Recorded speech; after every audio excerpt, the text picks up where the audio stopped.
खुलुमबाय रायजोफोर दिनै मोनाबिलिनि खौरांफोरा जाबाय।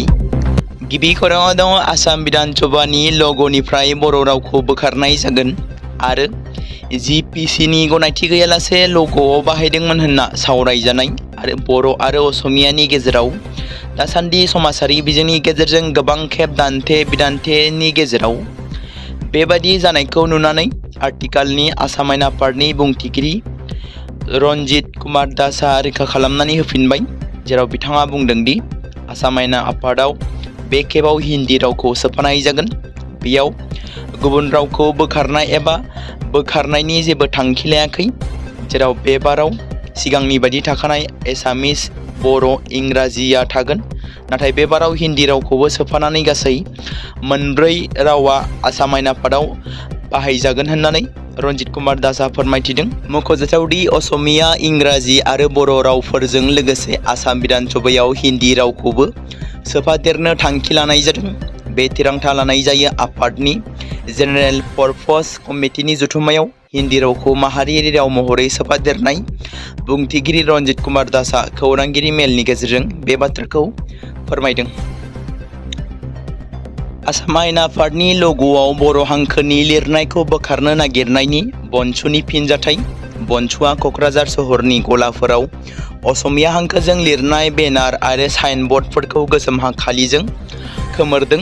मख'नो गोनांदि आसाम आयेन आफादनि लग'आव थानाय बर' रावखौ हुखोमोरनो थांखि लानाय लोगोसे सिङाव थानाय माखासे बर' रावजों लिरनाय नेरसोनफोरखौ बोखारनायनि सायाव फिनजाथाय होदों बनसुआ। बनसुनि गाहाय बोसोनगिरि मनन्जय दैमारिनि दैदेननाय मोनसे हानजाया दिनै क'क्राझार सहराव थानाय दखान गलाफोराव असमिया रावजों लिरनाय हांखोफोरखौ खोमोरदों, लोगोसे बर' रावखौ बेबादि नेवसिनायनिफ्राय जानगाराव थानो आरो बैफोर थांखिखौ बोखांना लाफिननो आसाम सोरखारखौ खावलायदों। जोबथारनायाव गोमानानै थानाय फरायसानि गोथै सह'खौ मोनफिनबाय। जाथाय जानाय जायगानिफ्राय 7-8 किल'मिटारसो गोजानाव मैया बङाइगाव जिल्लानि बिजयगावनि सम्पाबती दैमायाव जि सुनो थांनायनि उनाव गोमानानै थानाय 9 थाखोनि फरायसा सत्यजित बर्मनखौ फुङाव धुबुरी जिल्लानि रंगामती ओनसोलाव जायगानि सुबुंफ्रा नुदों। जाथायथिलियाव पुलिस आरो एसडीआरएफनि जवानफोरा नुजाथियो आरो गोथै सह'खौ बोखांनानै लायो। थुनलाइनि बिदै सोबग्राफोरनि थाखाय मोजां खौरां। आसाम सोरखारनि असम प्रकाशन परिषदआ होनाय बुक अफ इयार 2025 फेल'शिपनि थाखाय रिपेन बर'नि राव सोलायनाय बिजाबनि पान्डुलिपिआबो सायख'जादों।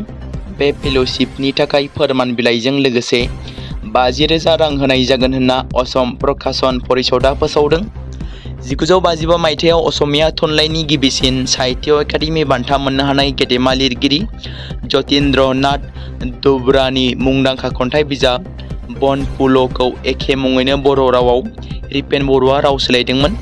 सनितपुर जिल्ला तेलामारानि थागिरि आरो गोबाव सम आसामनि फरायसालि सोलोंथाइ बिफानाव बर' रावनि राव सोलायगिरि महरै हाबा मावबोबाय थानाय रिपेन बर'आ बेनि सिगां बिजाब लिरनानै सुजुनानै आरो राव सोलायनानै बर' थुनलाइयाव बिहोमा होबोनायखौ नुनो मोनबोदों। बिथाङा आथिखाल आसाम आयेन आफादाव बर' बिफाननि लेङाइ नेहाथारि बिबानाव दङ। बिथांनि मख'जाथाव बिहोमानि मादाव कलागुरु बिष्णु प्रसाद राभानि जिउ जारिमिनजों बिथा खालामनानै लिरनाय फेरेंगा दाउ मुंनि राव सोलायनाय सल'मा बिजाबाबो गांसे। मख'नो गोनांदि असम प्रकाशन परिषदआ फोसावनाय बुक अफ इयार 2025 फेल'शिपनि थाखाय आसामनि असमिया आरो बेंगलि रावनि सा 49 लिरगिरिनि मादाव 3 सुबुङाल' बर' रावनि थाखाय सायख'जादों।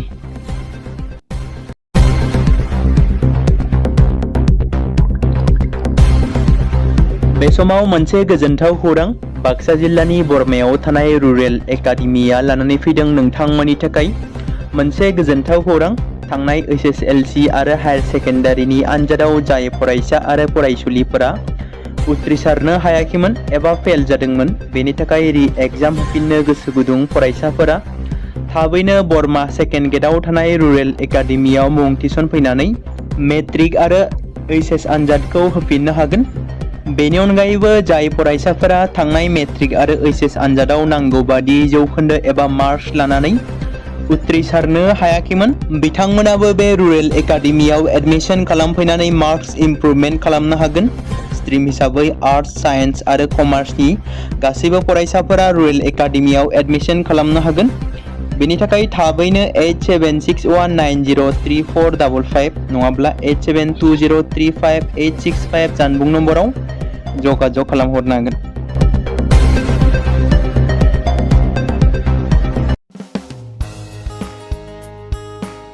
बे समाव मोनसे गोनां फोसावथाय बर' सावथुन नायनानै मोजां मोनग्रा गासै बर' रायजो राजाफोरनि गेजेराव लानानै फैदों मोनसे बर'नि OTT प्लेटफर्म गोनां, जाय प्लेटफर्मनि गेजेरजों नोंथांमोना बर'नि गोदान गोजाम सावथुनफोरखौ नुनो मोनगोन। थांनाय माखासे बोसोर सिगां बर'नि गेजेराव लानानै फैनाय निउबो एप बायदिनो फिन आरोबाव लानानै फैदों बर' रायजो राजाफोरनि थाखाय।